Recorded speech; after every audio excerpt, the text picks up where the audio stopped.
In early 2014, I was 18 years old and had started browsing the world of Craigslist. I responded to an ad from this woman in the personal section, and we started texting each other.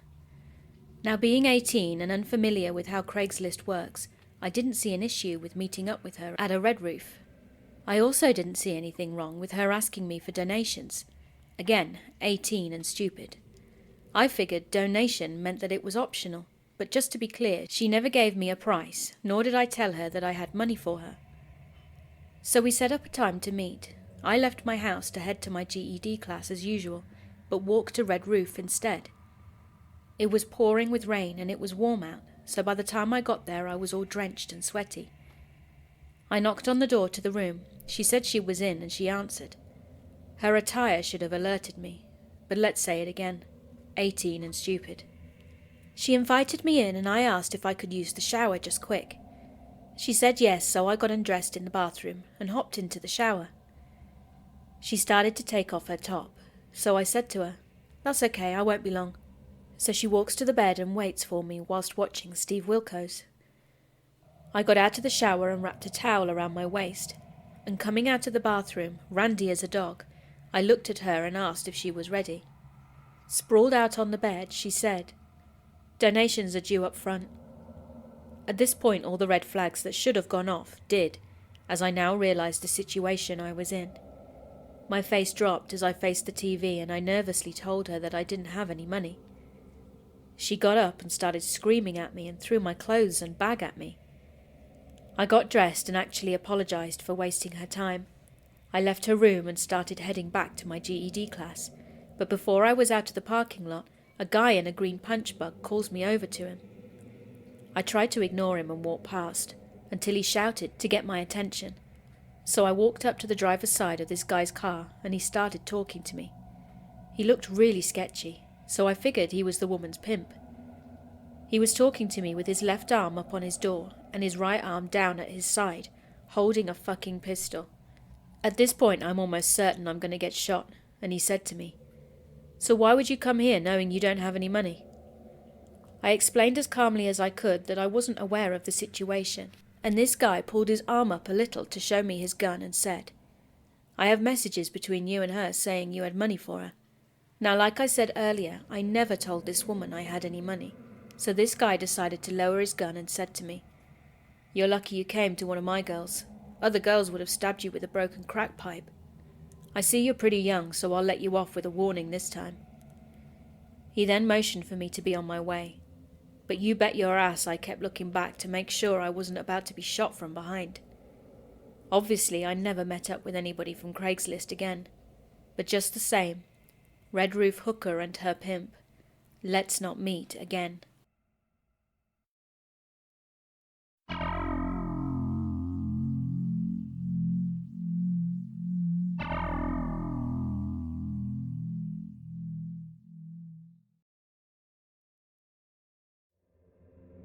For context, I'm a girl, and the major part of this story happened when I was in 8th grade. I lived in the same house from the age of 4 until I turned 21. It was a duplex, meaning there were 2 houses on the same property with a large backyard. Our property manager had turned part of his garage into a small bedroom and had rented it out to a man. My family moved into the home closest to the backyard when I was 4. My dad, being the friendly guy he is, made friends with the man living in the small bedroom across from our house. This man was older, maybe in his late 40s or early 50s, and he always reeked of alcohol and cigarettes, wore glasses, and had crooked teeth. Over the years he'd watched me closely, in a creepy way. He'd only leave his door cracked open about an inch, and I'd see his glasses gleam as he watched me play with my friends or by myself. He would also try to tempt me to come to him with money or candy. As I got older, I started inviting my middle school friends to my place. A few of them would comment on the weird man staring at us. I remember a time where I said, "He's staring at us again." And one of my guy friends responded with, "He's not staring at us, he's watching you." My best friend, and yes, she is the same best friend I've been mentioning in my last 2 stories, we'll call her Karen. Karen and I had been super invested in Naruto. We'd always watched it in our spare time together, and one of the characters, Jiraiya, was a total pervert who would lurk around women. Naruto called him Pervy Sage, so we started calling the creepy old man Pervy Sage as well. Late one night, maybe around 8 or 9 p.m, when I was about 13 or 14, Karen and I were in my dining room area sitting at the computer with my dog on my lap. My parents were at work, my older brothers were in their room, they shared the master bedroom, and they were hanging out with their friends. I recall hearing my front door open but not thinking much of it. That's until I smelled the stench of cigarettes and alcohol. We looked to our left and saw that he was inside my house, but neither of us said anything. Karen and I were just both in shock. He walked up to us and stood behind me and began to play with my hair, asking what we were doing. Karen and I just sat there, not knowing what to say. He knew my parents weren't home, so Karen blurted out that we were ordering pizza online and typed in Pizza Hut into the search bar. She later told me that if we'd ordered pizza, a grown-up would come and we could tell him or her what was wrong. This guy did not budge. He just continued to play with my hair. Karen got up and nervously said, "I'm going to ask your brothers if they want anything on their pizza." And with that she ran to her right, straight down the hallway and bolted through my brother's door. I had just finalized the pizza purchase and heard her scream, "Pervy Sage is acting weird." The man spoke only Spanish. I doubt he knew what she'd said, but with that I grabbed my dog and ran towards my brother's room and repeated, "Pervy Sage is acting weird." Both Karen and I were blurting out how weird he was being and how he had come in uninvited. I can imagine we both looked hysterical. My brothers told us to get the fuck out of their room. I'm not sure if they were trying to look cool in front of their friends, but I knew how they were. If I didn't do as they asked, I'd get beaten up or told off. Karen and I looked at each other defeated, and we closed their bedroom door and stood in front of it for a second. We looked back to where we were sat originally, but the man was not there. Karen and I ran to the kitchen, grabbed 2 knives, ran into my bedroom and locked the door. She sat on the bed with my dog, and I sat on the floor, trying to listen or feel if he was walking around my house. My house was old, so it would easily shake when someone walked around it. I felt that if I sat on the floor, I'd feel it if he were inside. My bedroom had 2 doors, one with a lock that connected to the hallway, and the other, with no lock, connected to my parents' room, which was right next to the front door of the house. Karen and I heard his footsteps in the living room once more, then silence. We both looked at each other in horror, and both rushed to the second door and pushed against it, just in time to stop him from opening it. The man pushed for about 30 seconds before stopping, and the moment he did, Karen and I took the opportunity to push a dresser into the door to barricade it. About 15 minutes of us sitting on my bed, knives in hands, we heard the pizza guy arrive. With that, the man was gone and back in his hole of a bedroom outside my home. We locked the front door and ate our pizza, and we didn't call the police. Because of where we lived, we thought, who'd believe 2 kids? A few days later, Karen and I reported everything to our school counsellor. She was an amazing, caring woman and was always there for us no matter what we needed, so we trusted her enough to tell her what had happened. She made a full report and interviewed us both separately to make sure we weren't lying. She called us both into her office the next day and let us know that she had called the police to report the incident, but they told her that they couldn't do anything until something had happened. Karen was furious. Are we supposed to be found dead in a ditch for them to do something? I could still hear her saying this to this day. Our counsellor called our parents to report the incident. Karen's parents didn't seem to care as their divorce was more important, and my dad asked me if it was true and said he'd talked to the guy. My brothers came to me saying, "If he comes near you, tell us." All of a sudden, they cared. My dad remained friends with the man. He stopped talking to me for years, but never stopped watching. When I was 16, Karen and I were hanging out near the front of the property. The man had ridden his bike near us and said, "Your attitude has changed," in Spanish. This was the first time he said anything to me since the event 2 or 3 years prior. So I told him, "I'm not a kid anymore. I know what you are and I can fight back." Karen glared at him, and he moved away shortly after that. Karen and I lost touch after she moved away. We both went to different high schools, and for the first 2 years we tried our hardest to remain in contact, but we grew apart. That and her mum had her moving from place to place after the divorce.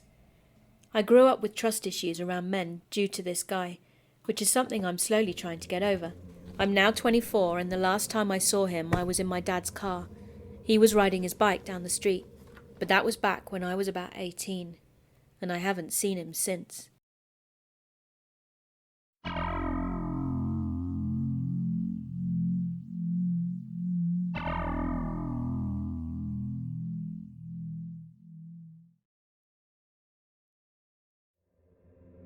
This took place about 4 years ago when I was still in college, and I want to preface this by saying I didn't always make the smartest choices, but I have now learnt my lessons. I would not recommend anyone doing what I did. Around that time I was doing acting jobs on the side for fun and was part of a Facebook group that covered the whole state. This was my main source to find any auditions before I had found an agent.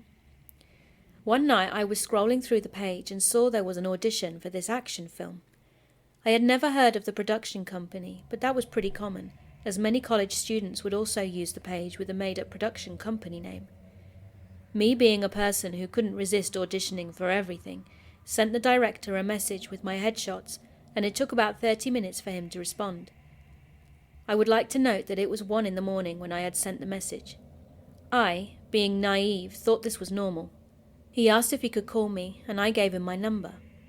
Minutes later he called, introducing himself as Eric. He explained the plot and told me the role I would play, which completely threw me off guard because at that time I hadn't done many notable things for someone to just give me a role. I wish I had seen the red flags, but instead I let it get much worse. During this time I learned that Eric taught classes on a military base nearby, and this film was loosely based on his 30 years in that field. I thought that was cool and realised that this wasn't some college project. Then the conversation took a turn as he started to focus on the headshots I had sent. He kept saying that I was so pretty and that I'd fit in well in his other business. He kept the focus there even when I tried to ask more about the part in the movie. When I asked what that other business was, he refused to elaborate, saying that I'd need to fill out some paperwork first, as people had tried to ruin him in the past. I was apparently blind to the red flags that were directly in front of my face, and signed all of the paperwork because I was way too nosy.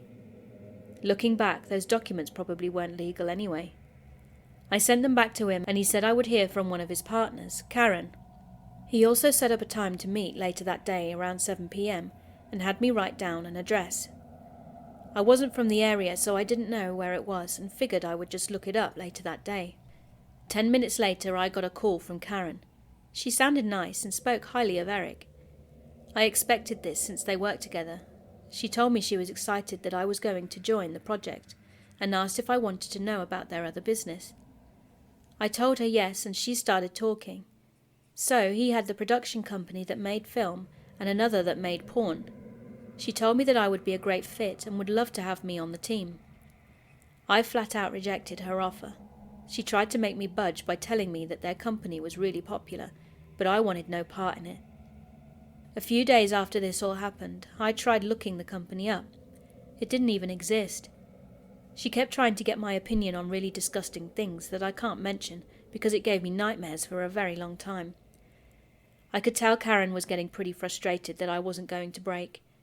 She soon ended the call by going on about how excited she was that I was going to be in the one film. Most people would have cut ties with this by now, but my curiosity got the better of me, and I found myself driving to the location Eric had made me write down. I knew it was a bad idea, but I just wanted to know. It was getting pretty dark by the time I was close, and I wasn't familiar with the area at all.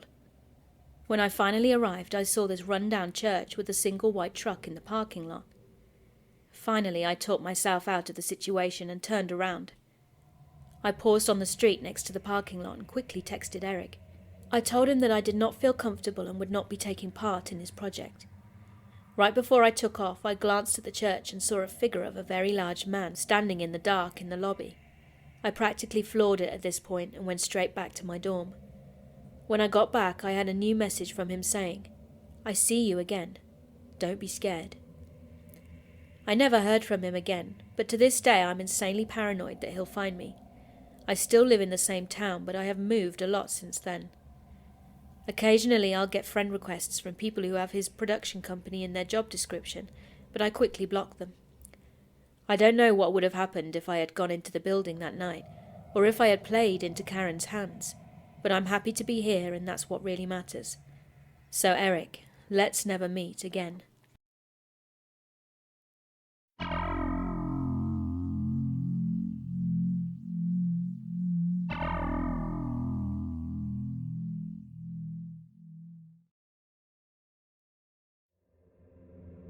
During 2015, I moved to New York City with my family from Chile, and my then boyfriend would come over to visit me. We were both 18 years old at the time, and our first language is Spanish. We had basically made it our goal to visit most of New York City, including the non-touristy places and off-the-beaten-path places. One particular day, we decided to go to the only borough that we'd not been to, Staten Island.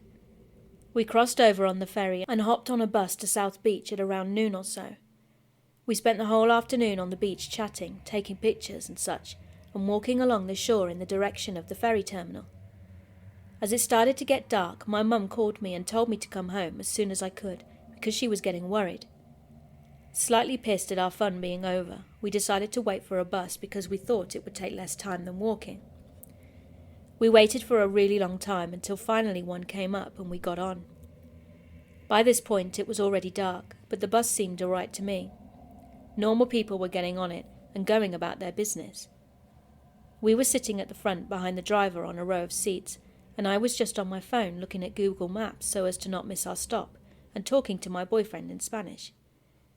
Then he suddenly told me to look over at the man in front of us. I looked over and he was holding a flip phone.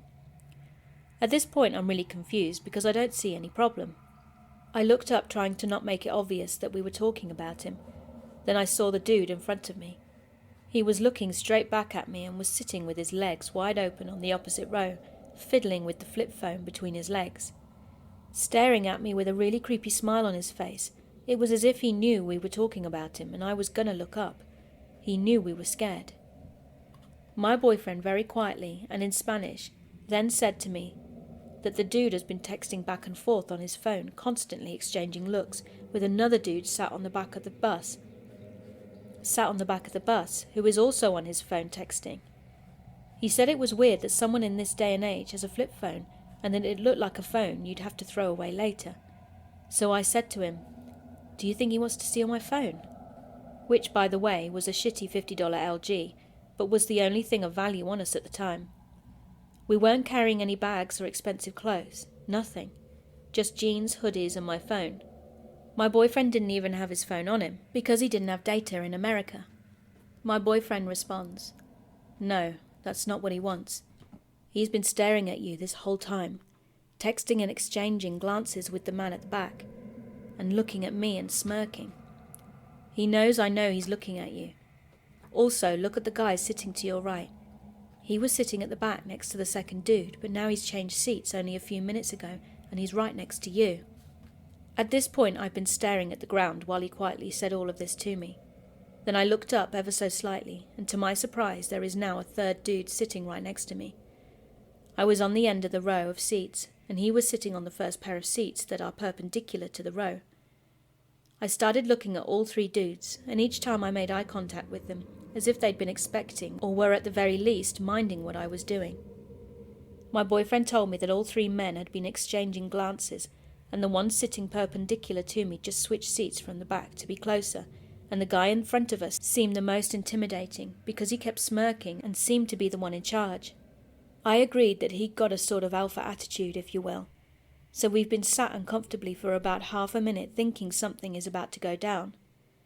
The atmosphere was so tense, I could feel their eyes piercing through me.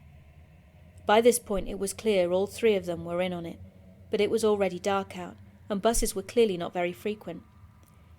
We were scared to get off the bus and have them follow us. We reached a stop where one of the few other people on the bus, an older lady with a little shopping cart, rang the bell and started getting up from her seat. We then decided to stay really still and just run off the bus as soon as she steps off, and we did exactly that. We remained in our seats as the lady was hopping off the bus, one foot off, the other still on, and we just literally ran and got off just as the doors were closing. We waited for the next bus, which had more people on, and obviously didn't have that same weird energy. We arrived at the terminal to take the ferry back to Manhattan, always looking back over our shoulders. When we got home, we told my parents about it, and my dad turned as white as a sheet and told me to never go back to Staten Island, and he's not one to worry very much. My mum, on the other hand, nearly threw a fit. She said she had had a bad feeling and just wanted me to come home. That was why she had called me. To this day, I don't know what would have happened if we hadn't gotten off the bus right there and then. I had never felt such relief as when I got off.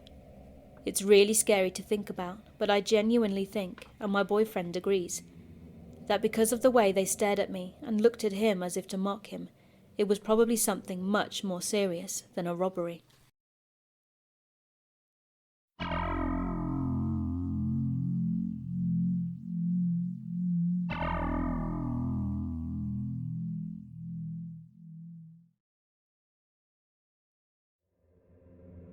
For reference, I work as a barista in a coffee shop inside a large store. I am one of a handful of male baristas in my shop. I am gay and very open about this. I wear pride shoes, I have a pride flag attached to my name tag, and I have a couple of wristbands with rainbows and phrases like Orlando Strong and a local LGBT centre. The other day I was working my shift at the register. A gentleman came up to me and smiled. I think he noticed the pride flag on my name tag, but he didn't explicitly mention it at first. He said he didn't know what to order and asked me for my opinion. Now, I'm not particularly a coffee drinker, but I know what drink fits what tastes, so I asked him what he liked, and I tried to give him some recommendations. As I'm talking now, I can tell he's paying more attention to me than to what I'm saying, which I'm completely okay with. He was a shorter but well-built man, had beautiful eyes and a nice beard, basically the perfect DILF. Eventually, he decided on a super sweet ice drink that we serve, so I went to make it for him. As I'm making the drink, one of my co-workers leaned over and whispered, "I think that customer just took a picture of you." That was a bit of a red flag, but I thanked her for letting me know and just kind of brushed it off. I gave him his drink and he smiled. He then pointed to the pride flag and said, "I love that flag. Where can I get one of those?" I laughed and said I got it from a pride event I went to a few years ago. He then said, "And where can I get the person it's attached to?" I immediately feel a rush and I start blushing, but trying to act professionally, I brushed it off. He eventually took his drink and sat at one of the tables. I continued going about my day, debating on whether I should give in to this guy or not. Every now and then I would glance at his table to see him looking at me, and no matter when I looked, it seemed like he was always looking at me. I started to get that weird feeling of heart eyes with red flags. Then I noticed that he hadn't taken a single drink out of his coffee. Remember, it was an ice drink, so I could see the clear plastic cup. When I have a break and go to wipe down some of the tables, I stopped by his table and asked if he didn't like the drink, and if not, I could make him a new one free of charge. He handed me the drink and mentioned that he's not sure if it's too sweet for him or not, and asked me to try it. I politely declined, telling him I don't drink coffee. He was shocked by this and asked me why I was working there and blah blah blah. As we were talking though, his questions started to change. "So, do you lift at all?" he asked. "No, not really," I replied. "Well, how much do you think you could lift if you had to?" he continued. "The job requirement is £50, so I guess at least that much," I joked. "Well, I've learned that it's good to be able to lift at least half your body weight. How much do you weigh?" Immediate red flags went off. There was something about the combination of the drink and the two questions that made me feel like I was being asked how much of a fight I'd be able to hold, especially if I was drugged. I've been drugged at a party before, and these things are red flags that I have learned to pick up on. I kindly quickly ended the conversation and went back to cleaning up tables. As the hours went by, he continued to sit there not drinking his drink.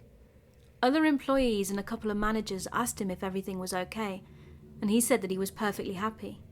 Every now and then he'd take a phone call, and at one point I swore I could see a guy on his phone at a different part of the store, talking opposite of the guy at the table. Suddenly I started to feel like there were more eyes on me than I realized. I pulled one of my managers to the back and told him that I was getting weirder and weirder feelings about the guy, and the manager said that he'd keep an eye on him. Now I was closing on this shift, so as we got closer and closer to closing time, I noticed him still sitting there. When the announcement that the store was closing in half an hour was made, he came up to the counter and asked if he could walk me to my car after I got off. I told him our closing duties took us at least 45 minutes after we closed, and he said he'd be happy to wait. I politely declined, and he asked when I worked next. I told him I was off for a couple of weeks. Well, then I feel like I should walk you to your car then, especially if I might not be able to see you for a couple of weeks. No fucking way. I politely declined again, and eventually he left. I finished my closing duties and headed to the employee area. As soon as I got down there, I told one of my managers about the situation and asked if I could take the side exit from the store. At our store, we exit out of one of the main doors after we close, but there's a side door that we use to get into the building before we open and that the managers use to get out after we close. He agreed and told me that he'd walk with me to my car to make sure I'm okay, if I was cool with waiting a little while. And I totally was. I walked out of the side doors with a couple of the managers, and I got to my car. As I was driving away, I could see a large van with extremely tinted windows parked in front of the front door. There's no way to know for sure if my customer was in that van, and if it was as ominous as I thought it was. But I know that I was not about to stay to find out, and I took a long and winding path home that night. So to the very hot guy that I sold coffee to, let's not meet. Unless, of course, I just read all of these things wrong, and you're just socially awkward, and were actually into me, and not in a creepy way. But just to be on the safe side, let's not meet.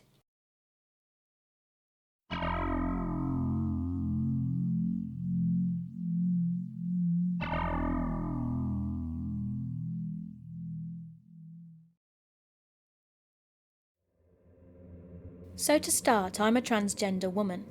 I'm single and I make my status as trans very clear on all of my dating profiles, except Plenty of Fish, because they consider that to be talking about sex, and they will straight up ban you. So I state instead that I'm a huge proponent of trans rights. This guy messaged me on there.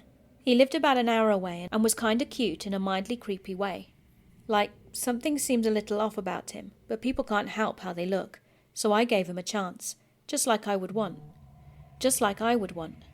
I discovered he's a smoker, but he says he's trying hard to quit and only does it when he's really stressed or upset. We had a nice conversation, and finally he asked for my number. Without thinking about it, I just gave him the number but told him I'm getting ready for my evening classes, so I'll be slow to respond. A few minutes went by, and I get a, "Hi, it's Eddie79 from POF." Now usually I'd send a standard quick message. "Hi, it's Ellie, so, just to be clear, since my profile might be a little vague, I'm a transgender woman. I know that's not everyone's cup of tea, so if you're not interested, I completely understand." About 20% of the time, the guy isn't interested and becomes rude, then needs to be blocked. And the other 80% is split between immediate inappropriate questions and dick pics, casual acceptance, or just dead silence. But like I said, I was getting ready to go to class, so I hadn't sent the message yet. A few minutes went by and I was about to text him my standard, when I got another text reading, "Who the fuck is John?" My dead name. "And why is he paying your cell phone bill?" I replied immediately, asking him where he'd gotten that name from.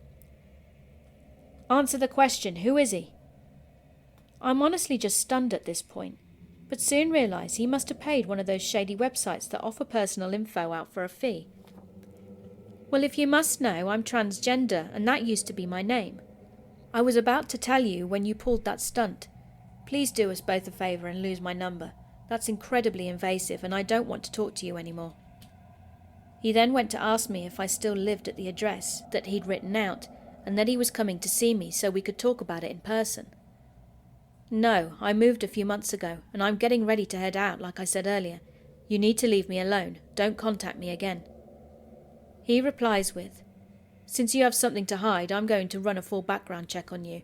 You lied to me and I don't appreciate that." I replied with, "I'm sending screenshots of this conversation, your POF profile and your photos to my two best friends who work in law enforcement in your town, and my ex-boyfriend who I'm still on good terms with, who works for a local sheriff's office. Don't text me again." I didn't hear anything else from him for a few weeks. I made sure my doors and windows were locked, and the aforementioned friends and ex would check up on me from time to time. Eventually it just became one of those weird things that makes you laugh uneasily. And then one day I thought I'd seen him at the local grocery store. Same dark hair, thick glasses frames, and just an all-out creepy guy staring at me, watching me as I shopped. I texted my ex about it, and as an upswing on things, my ex and I got back together in a casual sort of way, and he stayed the night a few times a month on and off. One night when I was alone though, I just kept getting this weird feeling, and kept smelling smoke. I lived in a little apartment complex that were 3 separate apartments with shared walls, but no plumbing or air ducts. I don't smoke and I'm very sensitive to the smell thanks to asthma. The apartment had an AC wall unit, so I turned it off since it was apparently pulling air in from a neighbour's guest who must have been chain smoking, I thought.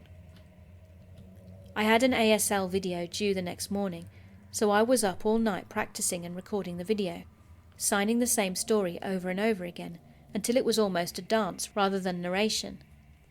A couple of times I had to restart the video though because my cat was going nuts. Finally around 7 AM I had the video finished and sent in, and was ready for bed.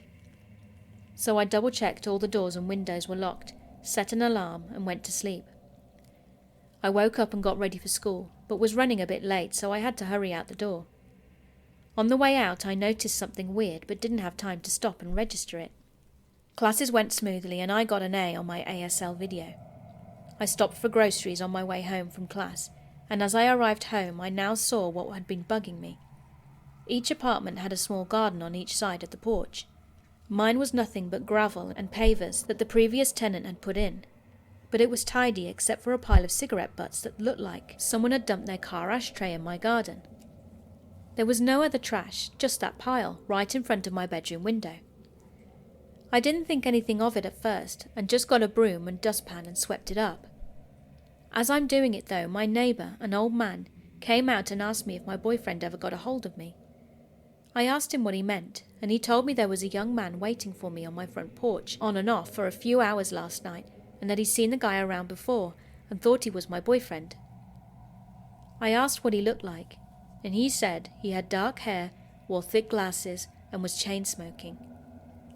I text the on and off again boyfriend, and the cops took some statements as well as taking the screenshots I had on my phone.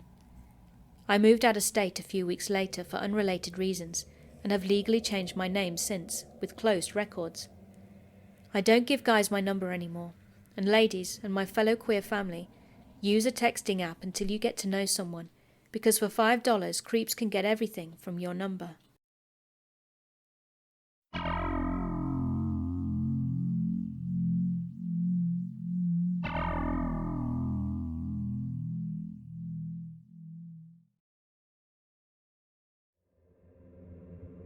I'm British, and a few months back I had made friends with this guy from Washington, USA.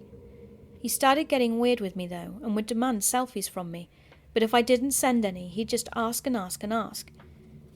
Now I'm not one to take selfies. I'm not really a confident person, so I avoid looking at myself as much as I can. He would also ask for nude pictures, which I do not send at all. It's really not my thing. But he just kept asking for them. I explained all of this to him, but he didn't take this as a no and would keep asking anyway. I decided I really didn't want to speak to this person anymore, as it felt like a challenge to have to chat to him. So after explaining to him hundreds of times why it makes me uncomfortable to send selfies, etc., he didn't listen, so I blocked him on all social platforms. A month later I started receiving texts from him, saying he misses me and he's been emailing me. I paid no mind to his messages and didn't bother with them, so I blocked his number. But the fact that he had dug through my Facebook to find my email, just to be able to contact me, really concerned me. I have email after email from him, paragraph after paragraph, and it has started to make me feel extremely uncomfortable. I was afraid to reply to him to tell him to stop, because I'm scared that it will maybe make him feel like I'm texting him again, and he'll think that he can talk to me. I recently had a slip through the postbox to say that I missed a parcel too. I buy lots of things online, so I'm assuming that I had just missed something I'd ordered, so I went onto the FedEx website to check what it was, and when I could have it delivered next. But when I got onto the website, my heart dropped when it said it was from him. It was a large parcel, and I had to answer the door for it. I have no idea how he's managed to get my address, as I don't have it anywhere on social media, and when he's asked in the past, I've just said I was in the UK. I'm really afraid. I suffer from anxiety and it's making it go through the roof, now knowing he has my address. I know it could just be a gift or something to ask me to contact him, but I haven't been able to sleep because I'm so afraid. The parcel is being delivered tomorrow, and I am shaking at the thought of it. I realize I may be overreacting, but I'm terrified and I don't know what to do from here. Do I contact him and tell him to stop? Do I leave it? I need advice. I don't want this person to one day turn up at my front door. Please, let's not meet.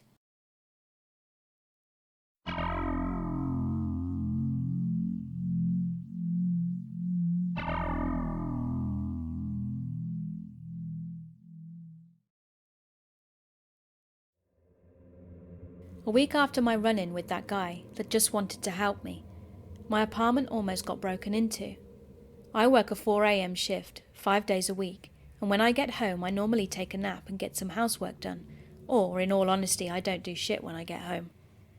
On Monday, however, I really wish I hadn't gone home at all. I pulled up to my apartment building and I could see a couple of cops talking to one of the other residents of the building, down at what our town calls Hobo Park. I honestly didn't think anything of it. I was too tired to care, so I got out of my car and went upstairs to my apartment. I was getting ready to watch some YouTube videos and take a nap, and once I'd finally gotten comfortable, I could hear someone stomping around upstairs. Whoever it is, I can tell they are pissed off. They began walking up and down the hallway, yelling extremely loudly. Now, I immediately lose my shit when I hear a man scream or yell, so I got freaked out and tried to ignore it so I could just go to sleep. But then I heard him banging on the walls and throwing shit around. I messaged my friend who works for my family's landlord service and told her what was going on. At this point my hands are shaking like crazy. I then call my aunt and tell her what is happening. She said my uncle is in town and will be there with me soon. Right after I got off the phone with her, I can suddenly hear glass breaking and him still yelling.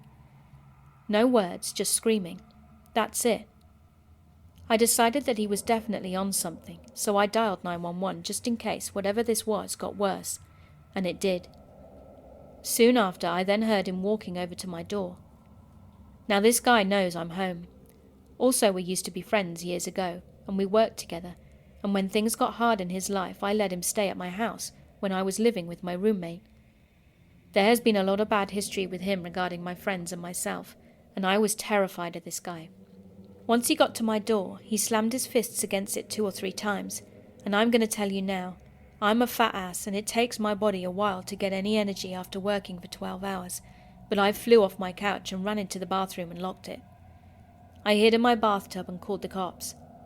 The dispatch lady stayed on the phone with me until the cops came. Luckily, he didn't get into my apartment. I waited and silently cried to myself. I even ended up throwing up in my bathtub, I was so petrified. I didn't notice that I actually felt sick until it happened. The poor lady on the phone with me probably hated hearing it, but oh well. Finally the cops showed up and it was scary as hell. All I heard was them yelling at him over and over to get the fuck down. It was crazy. The cops handcuffed him and read him his rights. Then finally one of them came to my door and asked me if I was okay. I found out later that if he'd banged on my door one more time, he would have gotten in. He'd loosened the door jamb to the point where if he had just barely turned the doorknob, he would have been able to walk right in. That sent me absolutely hysterical. I just started shaking and crying even more. The next day I filed a protection order against him, so I have to go to court soon and face that piece of shit. So to the guy that was high as hell and almost broke into my apartment, I hope we do meet again, 'cause you're gonna be going straight back to jail, you shithead.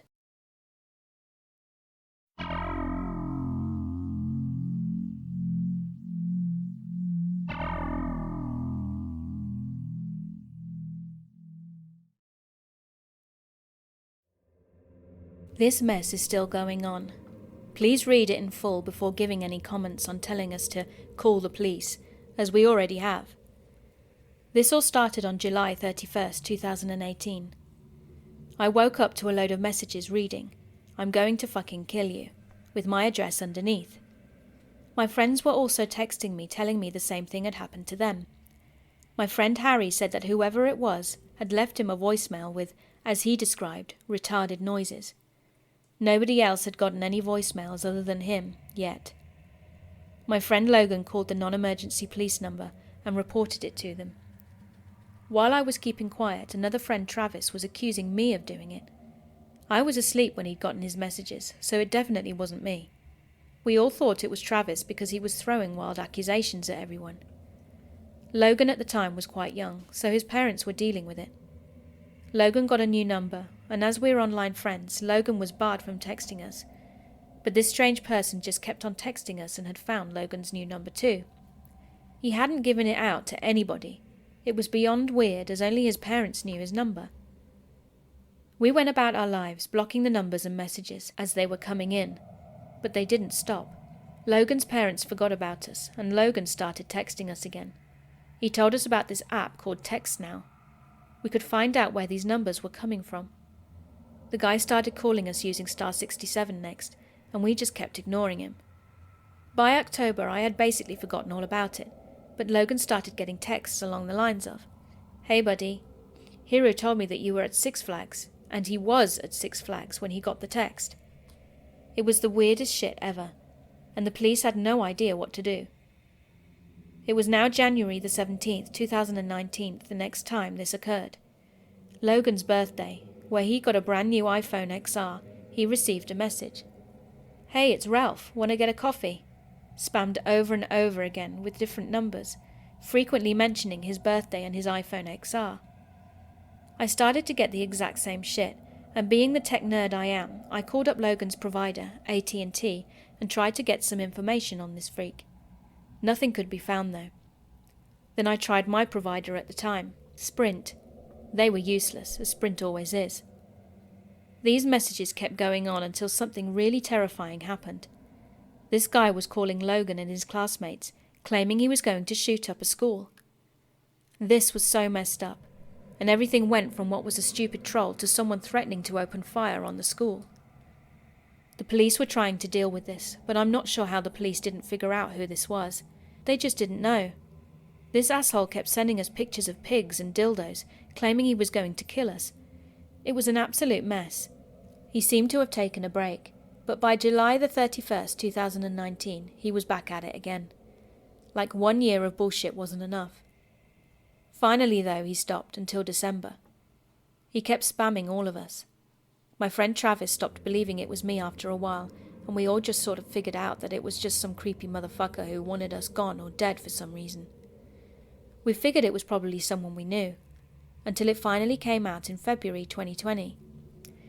Logan's Snapchat had been compromised, and he'd gotten a text saying, "Give me your brother's number and I'll give you the Snap password." Logan gave whoever this was a fake number, and Ralph passed over the password. We got into the account, and he saved some messages where he was bragging to his friends about what he had been doing. "Hey bro, it's Alvin, I hacked this kid." So we knew that it was the idiot we haven't been friends with since before this all started. But it wasn't just that simple. There was a Ralph because Alvin knew this really messed up guy who we'd met on an iMessage group chat, and he was a grown man who Logan called a weird fuck once, and now he didn't like us.